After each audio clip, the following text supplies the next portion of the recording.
Hello and welcome to our webinar on psychosocial hazards. My name is Claire Harrison. I'm the Managing Director of Harrison's, a Brisbane-based HR consulting firm. And today we'll be talking about psychosocial hazards, are very topical, I think, especially for those in Queensland and across the country, given the changes in our legislation.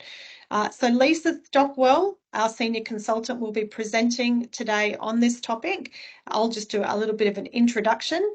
For those who do have questions, if you could just put them in the chat or send them to me, however you'd like. And if we have time, then we'll go through those with Lisa at the end. So let's get started. Hopefully everyone can see my slides. Put something in the chat if you cannot.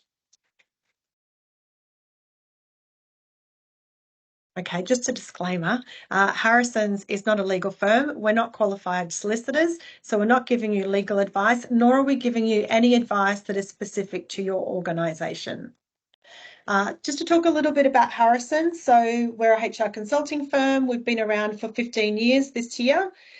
We specialise in three core areas, being consulting, which is generally ad hoc projects, and that can be anything from a micro small business through to a large organisation. That can range from compliance around employment contracts or policies through to advice on organisational restructure, change management, and the employee relations that goes with that. Our second service that we've got up on the screen here is our HR team service, which we explain as being outsourced, insourced HR. So very suitable for a business that has about 30 up to a few hundred employees. They have the challenges or the opportunities that come with managing, leading people and culture, but they've decided to outsource that function to Harrison's instead of hiring their own professional HR person themselves. And so with that, we do a HR health check at the beginning. We develop a one-page HR plan that's prioritised by quarter. We do an employee engagement survey. We look at the compliance pieces. And then you have your own dedicated HR manager to fulfil that HR plan. Our third service is recruitment and onboarding, mainly around professional, management and executive level positions. And we take that all the way through from scoping the beginning using some profiling tools through to the process involving search for most of those roles as well. And what we do offer as part of that service as our commitment to long-term success of the person going into the role is an onboarding service, which is really about helping you to manage the probation period. So we basically facilitate the probation review meetings with the manager and the incumbent for the first few months. And finally, our online subscription service is My HR Experts. So that has different tiers of membership, providing lots of tools and templates around helping you to manage the HR compliance and requirements of your business, as well as some customized tools and advice. So that's a little bit about Harrison's. So each month we partner, I suppose, with the charity. And for us, it's really around raising awareness of that charity, supporting them, doing what we can to help them. So this month we are supporting Melanoma Australia. They did have a walk this month. So all the proceeds from this webinar will go toward that charity and supporting them in terms of the research in detecting and then helping to manage melanomas, which, you know, we are based in the sunny state of Queensland with the highest rates of skin cancer. So I think a really important and purposeful charity for us to be supporting this month. Okay, so topic of psychosocial hazards in the workplace is going to be presented to you by Lisa. So I'll come back to you at the end. Like I said, send through any questions if you've got some, and we'll have a go at answering those at the end. So I'm now going to mute myself and unmute Lisa.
Okay.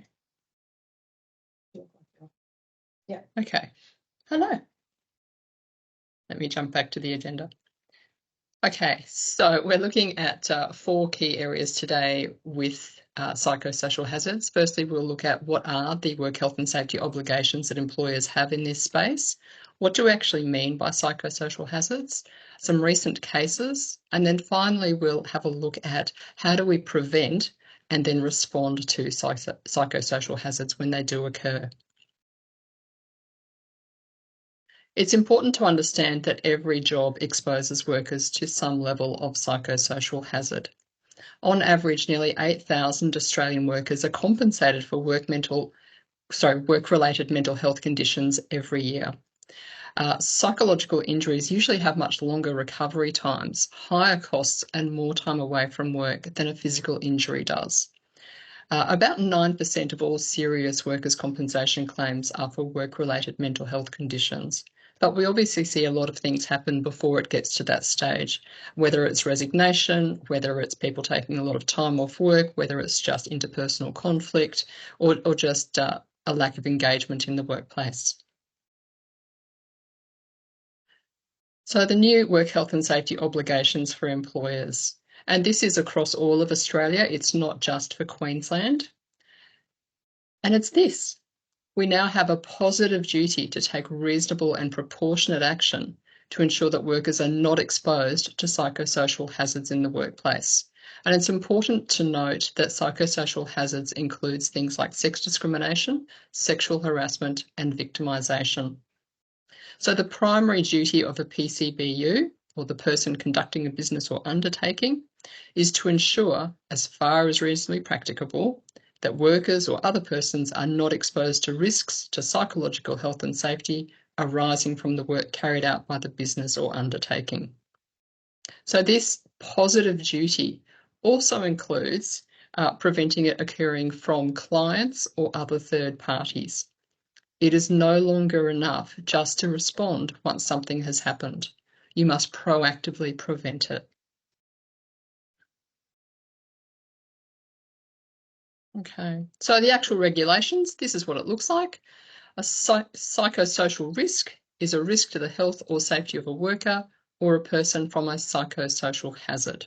And then you can see we've got a bit of a definition there about what a psychosocial hazard is, and that a PCBU must manage these psychosocial risks by identifying the hazard, assessing the risks, controlling the risks, maintaining and reviewing controls, which is exactly the same process that you'd be using for managing physical risks. The Managing the Risk of Psychosocial Hazards at Work Code of Practice is a fabulous resource, and I would strongly recommend that you spend some time reading through it. It's got some really great examples. So what are some practical examples of psychosocial hazards? So here's some common ones that we often see.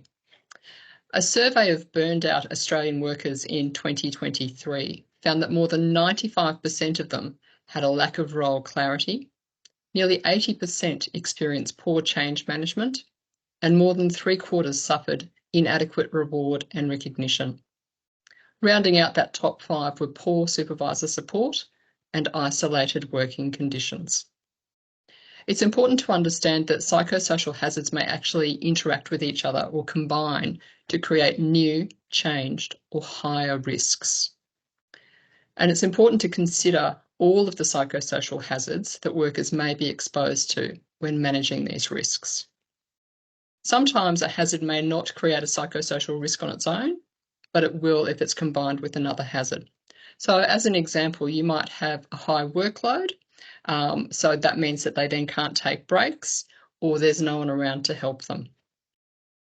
We're often asked what is meant by some of these terms, so let's just have a look at a few of these. Poor support.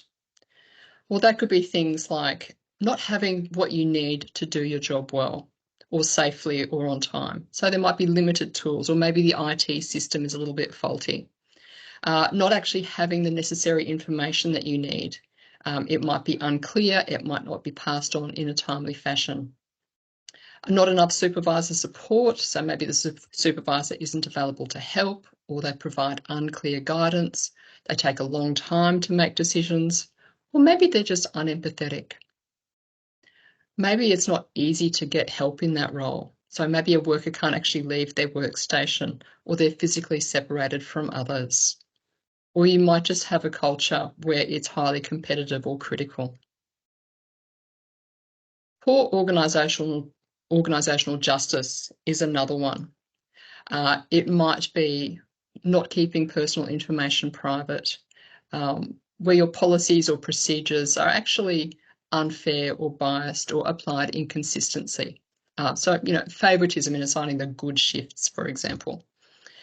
Blaming workers for things that they can't control or that aren't actually their fault. These could all be examples of poor organisational justice. Now, we've also got on there being an only, and some of you might not have come across that term before. And it is as it sounds, when you're the only person on that team or possibly even in that organisation that has a particular characteristic. You might be the only woman in the electrician's team. You might be the only man in a childcare setting. You might be the only person of colour. The recommendation is not to sprinkle people like glitter through the organisation, but to give them the support by putting a few people with a similar characteristic together. And that's something that we actually see in the university setting, for example, in a degree that might have a high male representation, like engineering. In group assignments, they make sure that they always have at least 3 women in any group. And finally, we've got exclusion on the list there. Now, what's interesting is that our brains can't actually distinguish the difference between feeling excluded and feeling physical pain. So when researchers have studied the brain using MRIs, what they have found is that the same part of our brain activates for either of those situations. Now, this is a graphic that's been produced by WorkSafe Queensland, and I think it's a really useful one to show that it's not just about interpersonal conflict that is causing psychosocial hazards. It's these 4 different areas. It's also worth noting that you're 3 times more likely to develop depressive symptoms if you are exposed to bullying. But as you can see, it's more than just that interpersonal stuff. So if we have a look at the top one, design or management of work, that's where that inconsiderate or unsupportive supervision or inequitable reward and recognition practices come into play. Workplace interactions and behaviours, that's what we typically think about here. It's the bullying, the harassment, sexual harassment, or even violence. And that can also be from customers as well. Plant. Now, plant could be your IT systems. Maybe they're not working properly. Maybe they're not accessible to everybody. Maybe you have tools and machinery that's built for the average male rather than a more inclusive design. It's important, with the work environment also, that's social or physical isolation. It could be loud, hot or dusty conditions, or again, it could have some of those inconsistently applied procedures. So just like you would with a physical risk, using that risk assessment matrix, organisations need to work out how to eliminate, as far as reasonably practicable, those psychosocial hazards in the workplace by using elimination, substitution, isolation or engineering controls, administrative controls, and finally PPE. So what actually happens to us when we are exposed to trauma, when we're in that state of threat? Typically people have one of these 5 responses. Now, our brain's primary purpose is to keep us safe. We have very strong survival mechanisms. We drink when we're thirsty, we eat when we're hungry, and we build close relationships with other people for increased safety. In fact, researchers estimate that around 80% of our neurobiology and genetics is geared to simply surround ourselves with a nexus of supportive relationships. One of these survival mechanisms is how we respond to threat. And we actually unconsciously scan for threat many times every second. Because humans rely so heavily on each other for survival, so just think about how long it takes humans compared to any other species to raise their young. Not feeling part of a tribe or the in-group, or not feeling valued and respected is immediately perceived as a threat. And it's how our body processes this perceived threat that is so critical. So while our response might look different on the outside, it might be fight, it might be flight, it might be one of those others on the screen, on the inside, the same alarm system has just gone off. So what actually happens is, our field of vision actually narrows. It allows us to focus better on the threat. We become risk averse and our creativity even drops. We have less oxygen and glucose available for our working memory, which in turn impacts our conscious processing, so you're no longer making good decisions. At the same time, your hypothalamus, which is a tiny little part at the base of your brain, sets off an alarm system in your body. Through a combination of nerve and hormonal signals, this system prompts your adrenal glands to release a surge of hormones, including adrenaline and cortisol. Now, cortisol is the primary stress hormone, and it increases the glucose in your bloodstream. It enhances your brain's use of glucose and increases the availability of substances that repair tissues, which is great if you're fighting a lion. Cortisol also curbs functions that would be considered non-essential or even detrimental in a fight or flight situation. It alters your immune system responses, suppresses your digestive system, reproductive system, and growth processes. This complex natural alarm system also communicates with the brain regions that control mood, motivation, and fear. Now, all of that is really great if you are in actual danger and you need to respond quickly. It's not so great when it's a long-term exposure, whether you're stressed about home loan repayments, stressed about someone that you're working with. Over the long term, exposure to these elevated levels of cortisol and other stress hormones can actually cause these things, whether it's depression or heart disease, sleep problems, weight gain. None of it is particularly good. So what this means is that we can't simply tell someone to, toughen up, buttercup, or have a cup of concrete. It's simply not how our bodies are wired.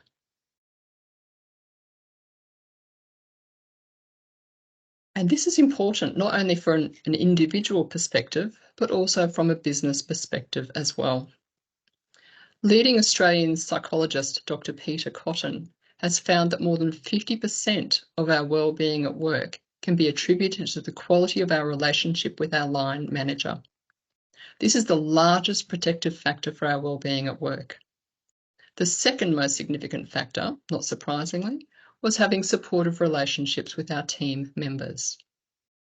In fact, supportive leadership factors and the quality of a team-based climate regularly explains around 30% of the variance in bottom-line financial performance or service delivery.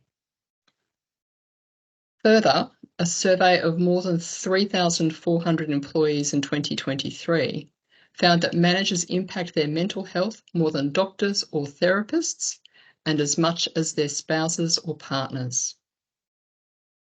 Employees who have a strong sense of belonging compared to employees who have a low sense of belonging have a 50% reduction in turnover risk, more than a 50% increase in performance, and a 75% decrease in sick days. I mean, these are phenomenal differences. When an employee feels like they belong, they are much more likely to recommend their organisation as a great place to work. However, experiments show that just a single incident of a micro-exclusion can lead to an immediate 25% decline in an individual's performance on a team project. Micro-exclusions can be things like, as simple as checking emails or texting during a face-to-face conversation, constantly mispronouncing someone's name, interrupting someone, only talking to males when you're, only making eye contact with males when you're actually talking to both males and females, allowing the same few people to be the ones to dominate meetings, commenting on a person's culture or religion in a way that makes them feel excluded, asking someone where they learnt English or where they're from. So let's have a look at some recent cases. Often in organisations, we're not sure where the line should be, and so we often err on the side of letting things go. Perhaps a quick rap on the knuckles and told not to do it again. Or maybe, first warning. So let me share with you 3 recent examples of consequences that the courts have deemed appropriate. In Bridge and Globe bottle shops, Mr. Bridge leered at a female customer, asked if she'd like a route with her receipt. The customer complained, and Mr. Bridge was dismissed. The court held that this was a valid reason for dismissal. Similarly, a long-serving male bank manager with an exemplary employment record squeezed the bottom of a younger co-worker at a work-related social event where they had both been drinking. Again, the court held that this was a valid reason for dismissal. And finally, the owner of a jewellery store slapped the bottom of his younger female employee on 2 occasions, gave her many unsolicited and often expensive gifts, and said things like, "You are perfect. You have bedroom eyes." And that resulted in the largest payout yet under the Sex Discrimination Act. The bullying micromanagement cases that we've got at the bottom there have such high payouts because of the future economic loss to the individual due to the injury caused by the bullying behaviour. Now, I will point out that both of these cases have been appealed, and I don't believe they are yet finalised. But regardless of the final outcomes, these organisations will be spending hundreds of thousands of dollars defending these claims, and of course the adverse publicity they are receiving by having these cases play out in public. Given the Psychosocial Hazards Code of Practice is now in force in all states, and sexual harassment is specifically listed as a psychosocial hazard, I think we can expect to see more of these big payouts. Matters don't even need to reach the courts for it to have a significant impact on your business and your team members. Workers' compensation, personal injury claims, applications for stop bullying orders or stop sexual harassment orders, unlawful discrimination claims, sexual harassment claims or other industrial disputes are all potential outcomes for businesses that don't manage their psychosocial hazards. I want to share with you a case study, South Flank, which is one of BHP's mines. In 2023, a FIFO iron ore mine in remote WA achieved a gender-balanced workforce, which is considered to be at least 40% of male or female employees and an equal balance of power and influence. It is likely to be the first mine in the world to have achieved this. What makes this all the more remarkable is that in the same month that this case study was published, one of their former employees was jailed for sexually assaulting an unconscious female employee in November 2020. Since then, BHP has taken decisive action to change the culture of their mine. They've had strong engagement from their senior leaders who have set strict gender equity targets, strong support from leaders in head office, major investments in fostering a welcoming and safe mining camp. They've used science and data-driven approaches to drive change. And finally, they've recognised that gender equity is hard to achieve and sustain and requires ongoing work. Now, you're probably wondering why I'm talking about gender equity in a presentation on psychosocial hazards. What South Flank did was they managed their work health and safety risk. So if we look at it from the risk matrix, the hierarchy of controls, eliminate. Well, first of all, they made sure they had multiple women in any crew, and they had those gender equity targets for their middle managers. In terms of substitute, isolate and engineering controls, by providing other social activities at the camp. So all of a sudden it wasn't just activities revolving around the pub. They have, this enormous kitchen so you can do MasterChef style cooking events. They've got trivia nights and movies and all sorts of other things, other activities for people to do. They've modified the equipment for different body sizes. They've spent $100 million in better door locks, CCTV and better lighting. In terms of administrative controls, they've introduced an alcohol policy, so no more than 4 standard drinks per day. They provide extensive training for new managers and new hires, and this training is often delivered by senior leaders. And they've had a huge amount of training to eliminate sexist and homophobic language in the workplace. Now, the case study didn't talk about PPE, but it could include things like duress alarms or better mobile phone coverage. So it's clear that the South Flank leaders have taken decisive action to manage their psychosocial hazards, demonstrated their commitment to diversity, equity and inclusion, and create a lasting positive cultural transformation, which is resulting in better employee engagement and higher productivity. And you'll notice in red at the top there, not only do they have increased productivity and greater employee engagement, a 67% reduction in their injury rates. That's phenomenal. And you wouldn't necessarily expect that's going to be due to what they've done. But what they have done with this campaign is they have increased the psychological safety of their workplace, and it has allowed for people to be able to raise any type of issue, and that has really helped to reduce that injury rate. So how do we prevent and respond to psychosocial hazards? Now, often in work health and safety, we talk about wanting to build the fence at the top of the cliff rather than providing the ambulances at the bottom. So we really do want to make sure that we are preventing first of all. Psychosocial risks are heightened when the demands of our work environment exceed our resources, and that could be due to deficiencies in design, organisation, management of work, or poor social context. As we talked about earlier, hazards can actually interact and create new, changed or higher risks. You also need to keep in mind that you might have groups of workers who are more vulnerable than others. So maybe workers who are younger, maybe they're still in training or in their probation period, or maybe they're older, new to the organisation or new to doing particular tasks. Maybe you have workers who have diverse language, literacy, numeracy, or cultural backgrounds. Or maybe you have workers who have experienced a work-related injury, illness, or have had previous exposure to a traumatic event. So when you're looking at how to prevent psychosocial hazards, do that risk audit, both in normal operating conditions and also peak workload times.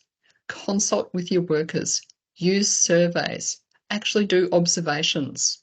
Review the other information that you already have available, whether it's overtime rates, lost time injuries, turnover rates, all of these sort of things will give you that extra data that you need. Make sure you've got a number of different ways for your employees to be able to report when they do have concerns and actively encourage that reporting culture. It's important to do things like running active bystander training for all of your team members as well, so they know that it's firstly, how to actually step in as an active bystander, and that it's something that is supported by your organisation. At the more senior level, providing leadership training to all of your managers, and then actually holding them accountable for that as well. And having a strong commitment to diversity, equity, and inclusion rounds that out. So for managing your psychosocial hazards, it is, as I said, the same as managing a physical hazard in terms of the steps that you go through.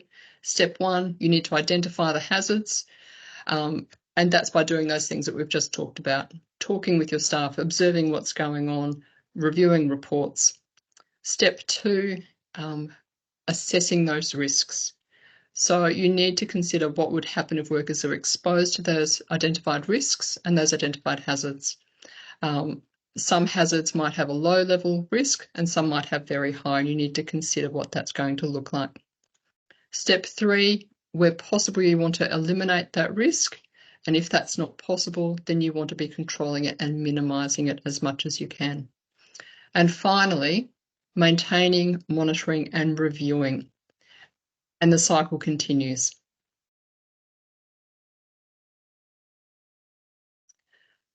Now, psychological safety is our shared belief that we are safe to speak up, to take risks, and to learn alongside each other. So just ask yourself, on a scale of 1 to 10, How safe do you feel talking honestly and openly with your team about problems and mistakes? Now think about how safe do you think they feel in raising these same sort of concerns with you? Psychological safety can really help to buffer us from psychosocial hazards at work by making it easier to be open with each other and talk about the risks we're encountering and how these can be mitigated. It's like what they say, a problem shared is a problem halved. All right. Now, often some workplaces will think that psychological safety is referring people to EAPs, having a 10-minute debrief at the end of a session, and a bit of, once a year training or a workshop. It is not that. It is so much more than that. We need to make sure that we have an environment where people feel free to express their relevant thoughts and feelings without fear of negative consequences to their self-image, their status, or their career. In such an environment, employees can take those interpersonal risks. They can make mistakes. They can ask for help and propose new ideas without feeling insecure or embarrassed. So psychological safety is having that supportive environment. It's providing those opportunities for growth. To grow, you need to make mistakes so you can learn and move on. Having that emphasis on learning, not on failure. Focusing on team integrity and collaboration, and having leadership accountability. So the leadership team really needs to be setting that tone for modelling the vulnerability and the openness to feedback and a willingness to admit mistakes. Psychological safety is not a nice, sweet, lovely work environment where everyone's always happy and nothing is ever stressful. It does not mean having a stress-free work environment. Workplaces can be demanding, but it's how that stress is managed and communicated is key. It's not about always being in agreement. Constructive conflict can actually drive innovation and improvement, so long as it's managed respectfully. And it's not about not needing to meet standards of behaviour or performance.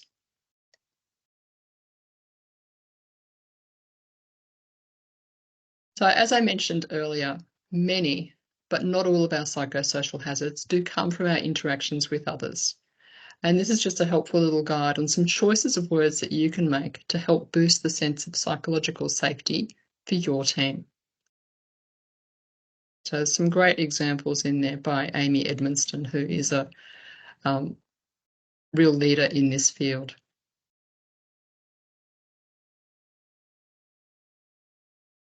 Now, sometimes in spite of all of your efforts, a psychosocial hazard will still occur or an incident will occur, and you need to then be able to deal with that. If one of your team members was injured by a falling box at work, your first response wouldn't be to check if they were wearing a high-vis vest. Were they walking on the designated safety paths? Were checking their induction to make sure they'd completed the relevant safe handling certification and so on? You would render assistance. This is no different. It often takes an enormous amount of resolve to make a complaint. So chances are this person is feeling in that state of threat and physiologically experiencing trauma. Do they need EAP? Do they just need to talk? What outcome are they seeking? Now, obviously, as an employer, you have a duty of care to all parties involved. So just because a victim or the target has asked for a particular outcome doesn't mean that will be the outcome, but keep it in mind. In terms of immediate safety, now this doesn't mean transferring the victim out of the team or putting them on leave. If this is a consideration, again, speak to that individual about what their preferred outcome is. They shouldn't be made to feel like they are the one being punished because they've made a complaint. It's important to treat matters seriously. If we look at sexual harassment as an example of a psychosocial hazard, fewer than 1 in 6 women who have been sexually harassed formally report the incident. Fear of reprisals or an expectation that the response will be inadequate are the main reasons given. Targets of sexual harassment often respond passively to the conduct that they're being subjected to. Remember those 5 F's of trauma that we just looked at a few slides ago. So they'll often avoid the harasser or trivialise the behaviour or perhaps just deny it altogether. And this may be because, although the target wants the behaviour to end, they also want to avoid reprisals by the harasser and maintain their status and reputation in the workplace. So if your organisation relies exclusively on individual complaints made by targets of harassment or other inappropriate conduct, then the elimination of this type of behaviour is unlikely to occur. And of course, Harrison's can help you in exploring a number of these different areas to make sure that you've got some really good systems in place. And I'll hand over to Claire now so she can run you through that.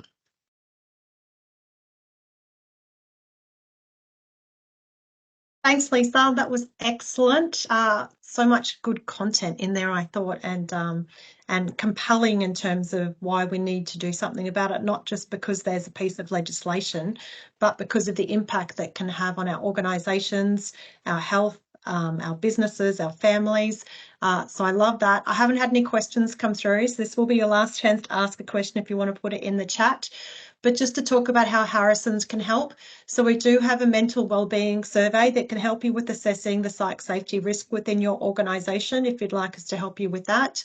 We do have a qualified standard mental health first aid trainer on our team, and we run public courses, but we can definitely run a customised accredited course for your people, or there is a separate shorter seminar type approach to a mental health first aid as well, if that's a preference. We facilitate a range of employee engagement surveys, and they are a great way of getting a good feel and feedback in terms of the engagement, psych safety of your organisation. So we do those regularly and can help you with the action planning that comes out of those surveys.